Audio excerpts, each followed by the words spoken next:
namin. Sweet indeed. Malapalasyo. Para sa Reyna ko. Bongga! Hi, Muki.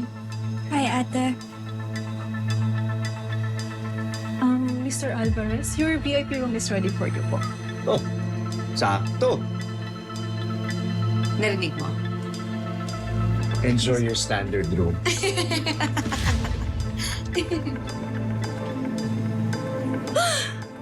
Sa dami-dami ng resort, bakit naman kailangan dito pa? I will cancel our reservation. Lumipat tayo ng ibang resort. Meron ako nakita dyan sa labas, medyo mas malapit lang dito. Maganda yung facilities niya kaysa dito. Ang cheap-cheap. Hindi tayo aalis. What? Dito lang tayo. Kapag umalis tayo, iisipin nila talunan tayo. Tsaka baka tayo magpapa-apekto doon sa dalawang yun.